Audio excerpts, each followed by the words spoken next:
Hello and welcome to this episode of the Lily Pod. The Lily Pod is Catapult Greater Pittsburgh's podcast where we talk all things community, politics, and people. And one of the things that we love to do is highlight and showcase the incredible, extraordinary entrepreneurs that reside in this city and that are doing business in this city. You guys, if you are not familiar with our guest today, Nisha Blackwell. OMG. I am a fan. I have been a fan for years. I have been watching from afar, just really impressed with how she has built her business from the ground up. The business itself is incredible, but how she has navigated these Pittsburgh entrepreneur streets, because y'all, it is a challenge. And so just watching someone who has had consistency and sustainability in this space, those are the people we want to speak with, because we're working with so many entrepreneurs who are just getting started, who don't necessarily understand the pitfalls that may lay before them. And so bringing in folks who have learned how to navigate this space and build incredible businesses in this city is imperative for the growth of the entrepreneurs that Catapult Greater Pittsburgh works with. So we are super excited to introduce and welcome Nisha Blackwell of Knotzland. And we're going to learn all about Knotzland in the next 20 minutes. We're going to learn everything there is to know, but welcome.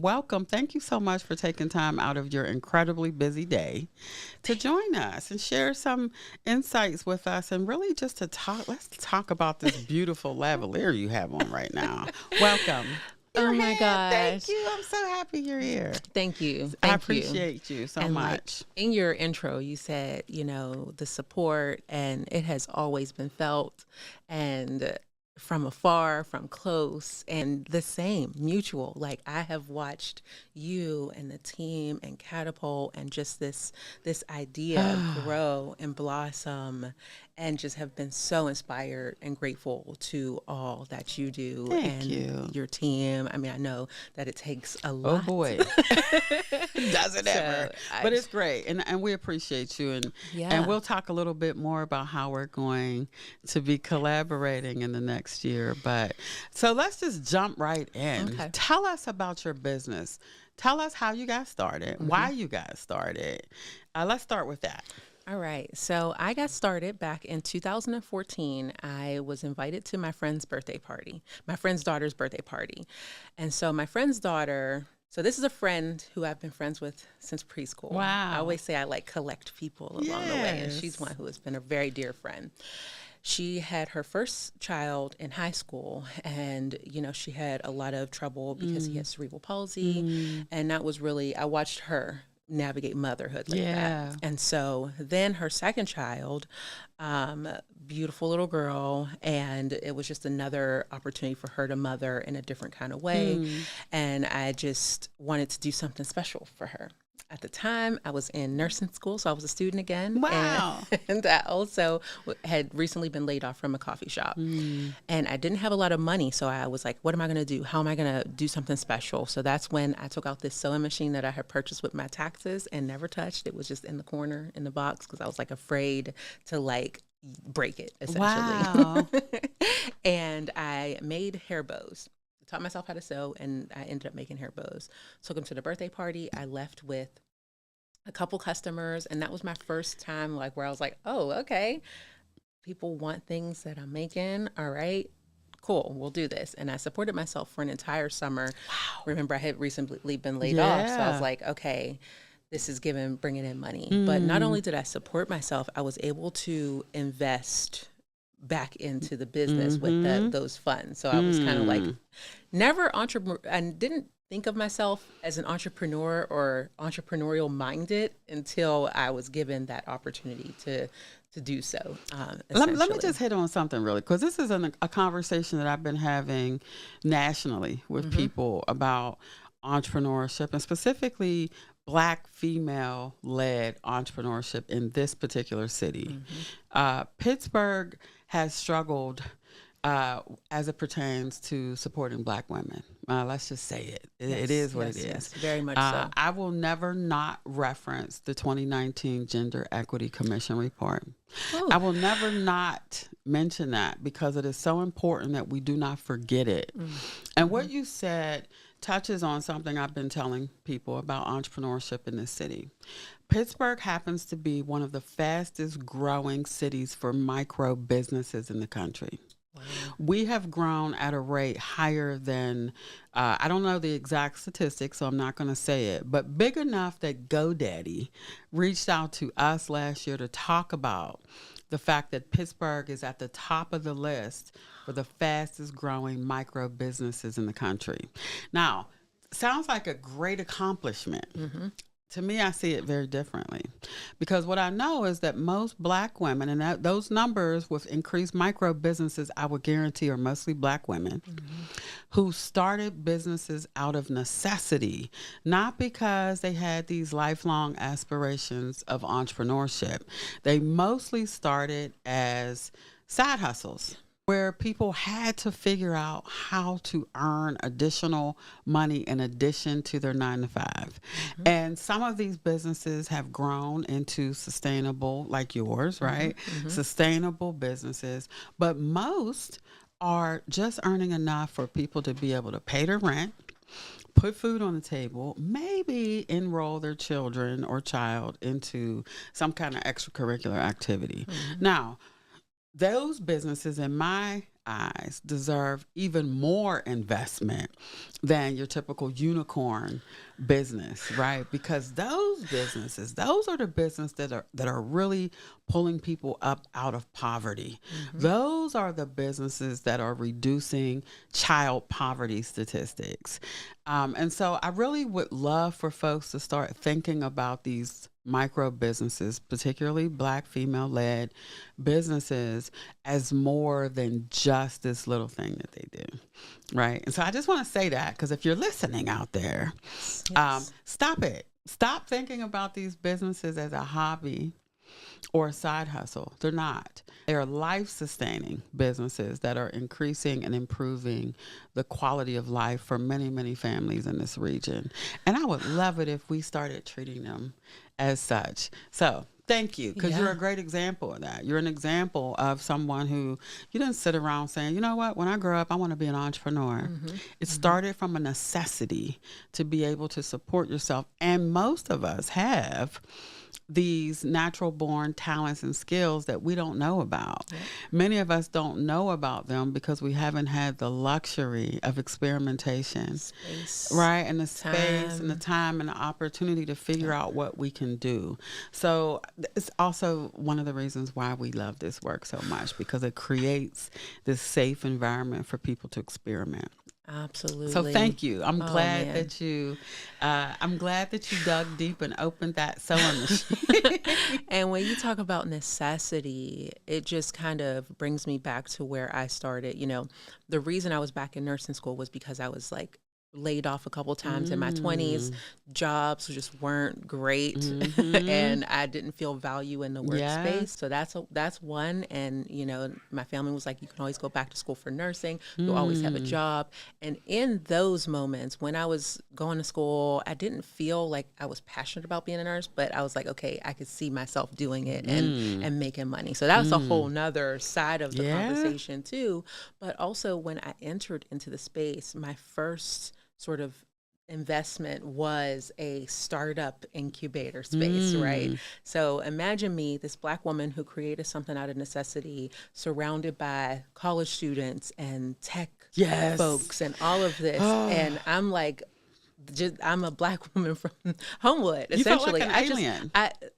And because we felt like aliens in this space. Every single time I showed up there, and like there were people who slept there, who ate there, and I couldn't do that because I was a host at the Whitfield here, and so I would go back and forth, and I'm like working during the day, going to the startup space, doing the work there, going home, sewing. So it was just this whole loop that I felt so isolated because no one else shared that story. You know, that isolation piece is huge.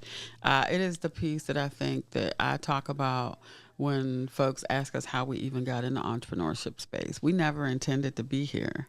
Home ownership and real estate is that's where my experience lies. But we kept getting people who were saying, and it was always Black women, we need our own spaces to do this. We need spaces where we feel safe, where we feel heard, where we can be vulnerable, and where we can heal. And so we were like, we're going to have to create that, because I don't know if that existed here. Leave it up to a Black woman. Be clear. I want to be clear that I know that Pittsburgh and Allegheny County have really good entrepreneurial programs. We have good programs. The challenge is they're not good for everybody. Yes. Right. They're not good for everybody. And they need to be good for everybody. And Absolutely. Cultural competence plays a huge role in that. Being culturally competent and understanding the challenges that Black folks in general, men and women and youth, need to thrive in this city is different than what other people need. And that is a conversation that I am always willing to have with people to help them understand that better. Because I do still think there's a disconnect and people don't really understand why. But when I talk to people like you and when I hear you echoing some of the exact challenges that we've been trying to address for the last 6 years now, it's been 6 years, this is crazy. I know that we were on to something then and we're on to something now. And so it really, it makes me feel good to hear people sort of affirm that thought process that we have. Yeah, it's beautiful to see and beautiful. And I started in, 2014, 2015. So it was like at the beginning of this whole like startup, this renaissance. And Pittsburgh is like this, like, and I'm like, okay, where are the resources? And the resources where do were I all fit in outside of us, right? And so trying to navigate those spaces it was a lot. And when I saw Catapult and I see the work that y'all do, it's refreshing. It feels good. It feels like home, and I'm just so grateful that people get to experience. I love that. This familial, because like you said, folks don't realize how much it takes for a Black woman, a Black youth, a person of color to show up, just to be there and just step foot into the space. Yeah. I mean, not to talk about like the emotional side of it, but then there's the physical barriers that you face, and there's the financial barriers that you face, all those things just to be present in a space that isn't necessarily welcoming. That's right. That's right. And so how do you have that? Because when I met you, you were starting off in Bridgeway Capital environment. Yes. And I know I just know because I've been working with lenders for my entire career. Yes. Even a community-minded lender, right, needs to be educated about these very specific challenges. And I saw you doing that. I saw you educating folks, but but at what cost to you? Right, because and again, Bridgeway Capital is a great community partner. We know they do great work, but I'm in a season of accountability. I'm in this season of accountability where I want to be held accountable. I want our organization to be held accountable, but I'm holding some folks accountable because that is literally the only way we are going to create real change. And addressing some of the challenges that we see in our policies and systems. So acknowledging a good partner, but also understanding that I just know that you had to do a lot of labor to bring them to a certain understanding about what your particular needs as a Black woman were. And how did you do that? What exactly did you tell them? What did you say that you need? I mean, so being in that space came at a time where talk about the things you need paired with like the financial, right? Like, so Bill Generette had advocated like for me to be paid. Bill Generette at Duquesne University, because he's on their board. He was involved. I don't know what the full relationship is, but urban innovation, Bridgeway, like it was those moments. Shout out to Bill times. Generette, because Bill Generette is definitely a trailblazer in this entrepreneurship space and creating equitable spaces for entrepreneurs. And he's very quiet and humble, and I know he's not going to tell people, but Bill, we see you and thank you. He was one of the first people too to welcome Knotzland and to really have some real conversations with me about entering the space. Yeah. And so we would go to conferences and things about the maker movement. There was this big, like, I remember maker the big situation. maker movement. And that was like, I'm like, ooh, you know, and talk about like where am I supposed to be, right? Well, I make things with my hands, like I'm in the maker movement. But there's always been spaces where I've been in where it's like, this is not me. Because a lot of the makers, like, if we're being honest, they had husbands who made money, fathers who built their displays for them. And I'm like, man, you had to do every everything on your single thing own. that I have to do. And this is before I had a partner. Yeah. I'm like, I have to do it. So this is what I'm showing up with. Yeah. And, you know, a lot of times when it comes to being at those events and stuff, it's the It's appearance. a loss of advantage. Yeah. Right. Yeah. And those vendor events, you can see it really clear. Some of those events that you go to, you can tell people invested heavily in there, which is one thing that Catapult wants to do at some point, right? We want to invest in creating these templated vendor assets. Yes, absolutely. Things that people can borrow or rent, that they can utilize to have extraordinary vending opportunities, and to be able to compete. Yeah, because that's what we're really talking about, is competing. And competing in retail is all about perspective and perception. And if people don't like your aesthetic, if they don't like, it doesn't matter how great your products are, if it doesn't invite that mindset that a consumer needs to have to shop with you. So, which is, again, I'm going to talk really quick about your space, because I have heard so many. We can go back to the Bridgeway story too, because please, because that was important. See how I was jumping around? Yes. So, you know, for years, and so I worked with them for many years. Where I landed on was, okay, well, I'm going to have to create a space within here that is like wholesome and welcoming. And that's when Origins was created.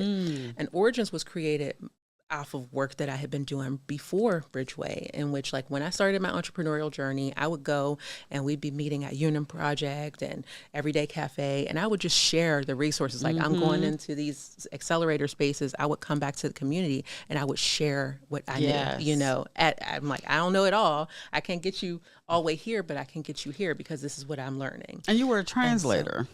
Exactly. Right? Because some of that is just not language that folks can identify with. At all. At all. And so Origins was a culmination of that sort of like work that was done. And finally, after fighting tooth and nail, that program was built, and then it was kind of taken away. And there was always this internal conflict for me. Like, I didn't want to necessarily start a nonprofit on the side or start anything alongside of Knotzland, you know, because I wanted to keep the main thing. So it felt like, okay, if I'm doing this work here, it makes sense to have it here. But I see how much it didn't necessarily make sense to have it there. Now, you know, talk about accountability and all of those things. And I just hope that some of the lessons and the work and the foundation that was laid is still being utilized in a positive way. Yes. And it was heavy on relationships too. Like, it was trust. Because right? that is the key component that is missing. Yeah, trust. That is why we're in the space, right? That is what we kept getting from people, because we would get folks who would come to us and we would say, oh, no, we don't do entrepreneurship programming. Go over there and do that. But people were like, no, we don't want to. We don't feel safe there. We don't feel like we belong. I feel isolated. And we were like, dang. Yeah. We're going to have to do this thing. But that relationship building piece is the component that will make or break a new entrepreneur. Because it's not about, people have these natural talents and skills, and even if they have the mind to find them, they're in there. But finding a safe space to learn the things that you don't know about business and to be vulnerable enough to talk about your ideas, to talk about your needs and ask for help is a very vulnerable place to be when you don't trust the people who are offering the help. It truly is. Right. And it came with, and I feel like I was probably in a little too far once once I realized the relationship, the rocky relationship that the organization had with the community. Yes. And that was like definitely like, oh my gosh, You didn't I thought know. I did my due diligence, Yes. right? Like I thought, and some of it was financial, right? Like once I started getting my, apartment and my things, I'm like, okay, how do I make it? Was a square fitting it into a round hole, for many, many years again. And, the end of that relationship came, I could talk about this. This is a perfect time to talk about this. So the lavalier here is the called lavalier. Do you guys see this way? Disha. Look at this. And I named that Disha. This is Disha? Yes. And I named that one Disha because she was I'm a fan. She's I'm such a fan. Disha. I didn't know this was the Disha. Yes, it is. It's gorgeous. Do you guys see this? This is glass, by the way. You hear that? That's yes. glass. This is absolutely beautiful. I love it. Thank you. And I named that her because, we would go on walks. We lived very close to each other, and we would go on walks in Frick Park, and I would just talk to her about these experiences and how rough it was and how hard it was. Because being in a space as a Black woman and navigating white dynamics is very challenging. And so I was grateful for her and her providing that space for me to vent and stuff. And one day she just was like, how much are they paying you? And I said, well, this, and this is for my rent and this and that. And she was like, I will write you a check for 3 months, whatever they're paying you, and you will figure out this relationship. And love that. Finances will not be an issue.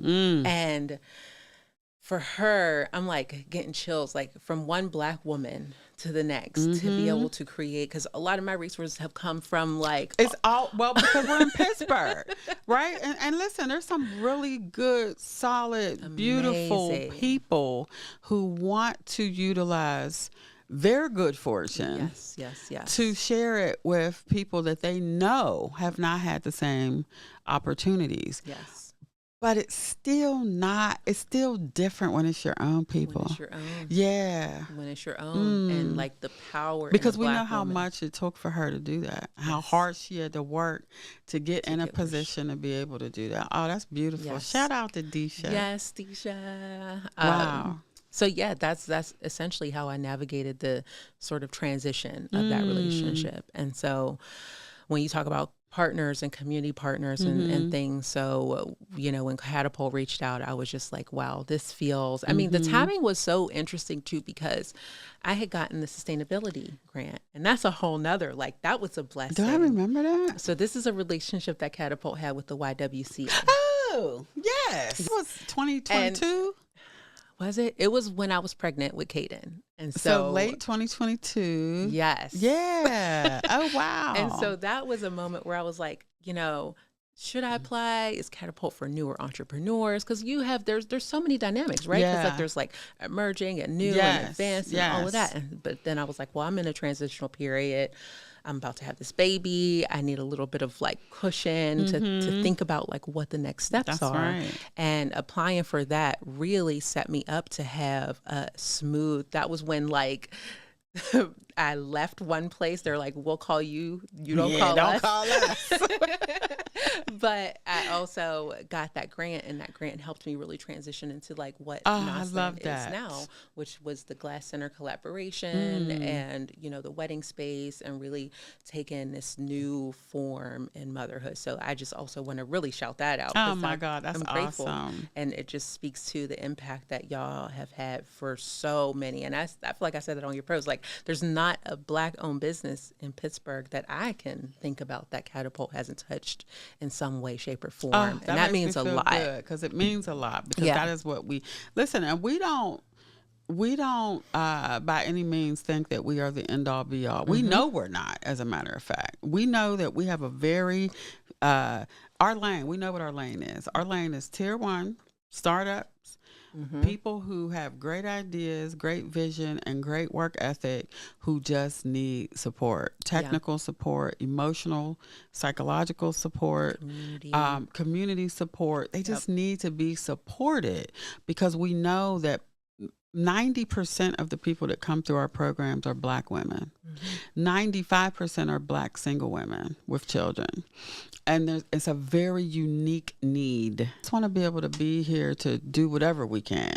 If that's just sitting and listening to somebody's idea, we'll sit and listen. Yeah. If it means getting in, and going through the programs, then so be it. But here's what I am adamant about. We cannot do more for people than they're willing to do for themselves. Right?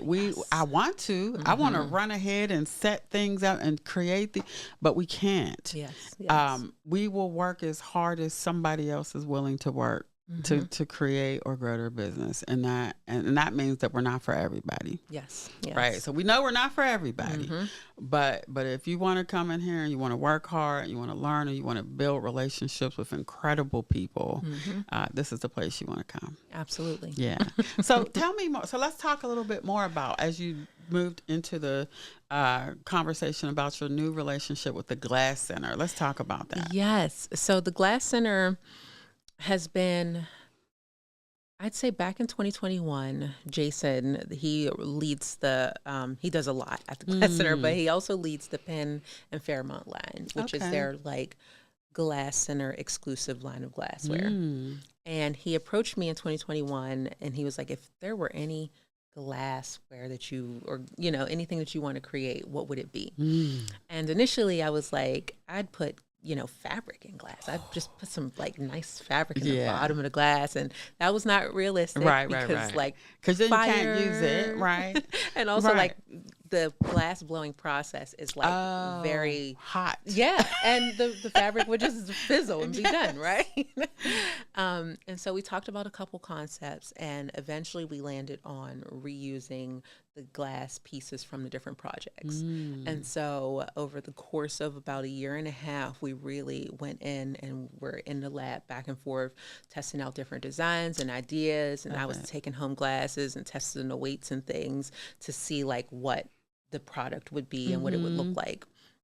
And there's also the opacity and how much there were just so many layers to it. And then the lavaliers had somewhere come along between 2021 and 2022, and it was I love them so much. Can we add some glass brooches? Because the Lavalier Club would also love glassware, and they love glass brooch, and they love brooches. And I don't know if you remember the survey. People said yes, we would love different kinds of brooches and things like that. And so I was like, this is the perfect opportunity to do that. So. Worked with them for many, many, many months to refine and design and create the palette for the alternative energy collection. And so that was the launch of this piece right here. And I love it. And I love the one that you have on right now. Thank you. That is gorgeous. This is actually, I had to name this Billy Porter because this is the time where I first met Billy Porter. That is absolutely beautiful. Thank you. And I knew I was meeting him, so I had to get real we extra. love Billy, yes. And for people who don't know the history or the concept of Knotzland, talk about the recycling and the sustainability. I love that part of the business. Tell people about that. Yeah, so going back to the story about when I taught myself how to sew, I reached into a bag of thrifted items because I was just I'm going to upcycle these into outfits and stuff, and I never did it. Yeah. So realizing how much fabric existed once I took garments apart and laid them flat and ironed them out, I wanted that to continue to be a thread as I grew the business and grew Knotzland and transitioned into Knotzland. And the materials come from all over, from we work with furniture companies, other designers, just so many schools. I've been seeing the school spirit stuff, what are they using? Catholic yes, their jerseys. It's jerseys. I was trying to figure out okay, what is this? I think that is brilliant. Yeah, because it has that nostalgia. That those ties that those young men and ladies will have 20 years from now. They'll wear to their reunions and they'll pass them along to their kids if their kids. I just think that was brilliant. Yeah, and that's a partnership that has been evolving over the past 2 years. We got invited back for a third year this year to do it again. Love and it. It brings in not just the current students, because we have a partnership where we don't pay the vending fee to vend at the big fashion show, but we make our sponsorship is the bow ties for the guys to wear, which is like, of course, we're going to sponsor those because they're wearing them all around the event. And then all the moms want them for their husbands. Yeah. It's like a thing, like if the dad went, the kids. Absolutely. So that legacy is important for people. I mean, I could see you doing that like at the HBCUs. Like that is just brilliant. I'm going to wrap it up in a minute, but I just want to talk really quickly about how important it is for entrepreneurs to maintain their creativity and innovation. And that's hard to do when you're just trying to keep the doors open and you're exhausted and you can barely get. How do you maintain your creativity and innovation while also doing the drudgery of running a business? How do you do that? So it's a combination. It's a recipe, right? Like it's the projects I take on. I really like to take on creative projects. So the Glass Center was one of them, right? So while we do a lot of weddings these days, and weddings are like great. Yes. They're beautiful at the end, but working with couples and weddings isn't the most like creative thing. Yeah. Because they creative basically for them. Telling you what they want. Exactly. And so those are my clients, right? So the client is always right in that scenario because I want them to be happy. That's right. So in the background, I have creative projects like the Central Project, the Glass Center, and I try to maintain a balance of creativity out like on that side, right? Where I'm also creating other business opportunities. And there's also the fact that like I, especially as a mom now, I have carved out an amount of studio time. It's not always perfect. Yes, by any means. I get it. But I try to commit like an hour or two to studio time where it's just like uninterrupted. I go into the studio and I'll draw or I'll work on collections. I'll, research something. And so it really is a lifestyle, if you will. Like I'll go outside of here and be like, ooh, that building is beautiful. Let me take a picture. Yeah. So it's just a part of life too. And, as big as having a project that I'm collaborating on that's creative and colorful and that I love, all the way down to taking a picture for inspiration and being like, ooh, I'm gonna put this in a little note and get to it whenever I, have more time to. So it's being intentional about keeping that creativity open. But let's talk about your newest staff member. Oh, man. Let's talk about this super cute little staff member that you've brought on board. How is it? Now, congratulations again. Thank you. A year and a half sounds crazy because I feel like you just had this child a week ago. And now he's running a business. He's running a business, and he's also in tantrum space where, like, we were in littles, and I used to babysit my little cousin in my early 20s, and he had a whole meltdown in littles. And this Saturday, my son did the same thing because we were trying to get him measured for his little shoes, and he had a meltdown. I'm like, whew, we're going through it. So aside from that, it has been beautiful, rewarding, hard, eye-opening. It has really put a lot of things, especially as it relates to the work that I do, the projects that I do, into perspective. Kids can do that. My time into perspective. So it's been all of the things. And I'm really grateful that I am in a space where I can bring him to work with me, but also he gonna have to find another job. Not you gonna lay off. Oh God, he's getting laid off already. Excuse me. It's so adorable. Because when people come in, he like goes and picks up a bow tie and he'll like tuck it up. Oh my goodness. So he's like a model. Listen, because that photo that you posted with him looking out of the door with his little tie on was the most adorable thing. I was like, this young man's going to be a model.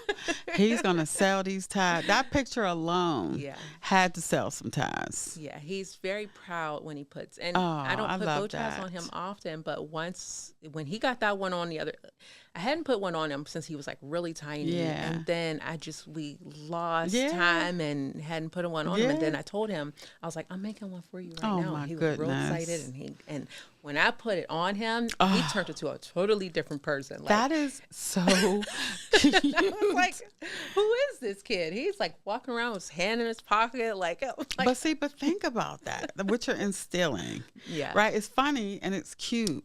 Yeah. But it speaks to, you've had him in this, first of all, he's been making bow ties before he even smelled the air. Right? So it's in his blood. Mm-hmm.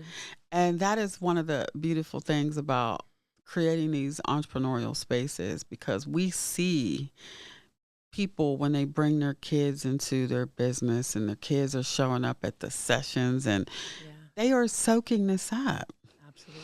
And so what we're doing is we're planting invisible seeds that we don't even know, because we're just trying to survive the day. But these babies are soaking it up. And just thinking about that gives me chills to know that we're planting seeds in our children that didn't get planted in us. Absolutely. And that means that we're creating these pathways of opportunity that even we can't begin to, estimate the impact. And I just think that's incredible.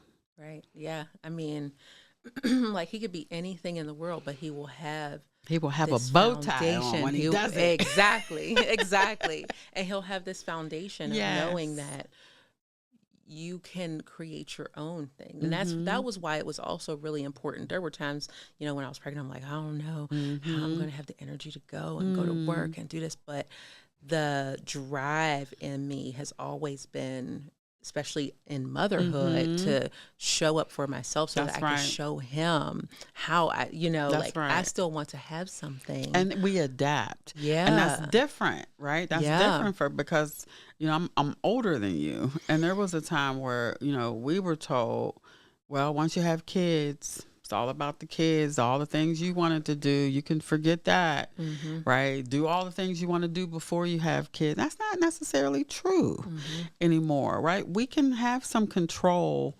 over our futures and our destinies and what we do. We have to just make adaptations. Yes. And we have to be intentional about balance. And I haven't been good at that. So I love when I'm seeing younger entrepreneurs and younger folks who are being really intentional, like, oh, you want me to go to a meeting and my baby's coming? Yeah. My kid's coming to the meeting. And, people make it comfortable for people, entrepreneurs, especially mompreneurs, to show up to meetings with their children. Let's normalize that. It's not a bad thing. It's not unprofessional to show up with your child. To me, it means that you are highly committed to doing the thing when you still get that child in the car seat, pack a bag, and you show up to that meeting with that baby. That shows a certain level of commitment from my perspective. So I think, doing what you do, doing what a lot of our new generation entrepreneurs are doing by saying we're getting rid of those old standards and those old norms and what's professional and what's not. We are doing this, we're doing it well, and we are going to create a level of balance within our families that works for us. And I just commend you heavily for that, because it's a big deal. And you're setting an example every time a woman shows up, to work with her child, or you walk into a business and someone's family and children are there. It's setting a standard. Yes. It's saying it's okay. We're still here. We're still being professional. We're still managing the business. We're still doing these things. But what we're also doing is we are instilling into our children. And to me, that's worth more than any amount of money that you're ever going to make. And the customers adapt. And I the will customers say, actually the customers love it. adapt, Yes. and they Hold love this it. baby while I measure you. Exactly.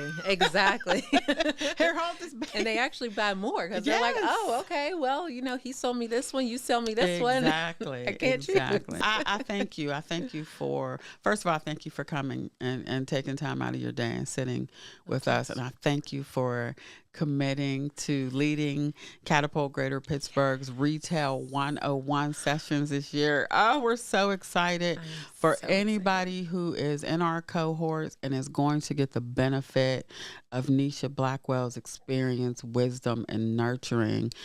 You can't pay, there's no amount of money that we can put on the value of this. So thank you for committing to doing that with us this year. We're so excited. Thank you for having me. Yeah. And I'm just so excited. And the part that made me so excited was when Lachelle was like, if you could create anything in the world, just like be your authentic self, bring all your lessons, do what you do, and just, create it. And I was like, oh, this is exciting. Yes. And so it's been a couple months of planning, and I'm really, really looking forward to it. We're so excited. I can't thank you enough. And I can't. Thank either. you. Thank you for doing everything that you do in the community, and thank you for what you're about to do with our team. We appreciate you. I know it's going to be amazing. Likewise. All right, guys, listen, this episode, I'm so excited about this.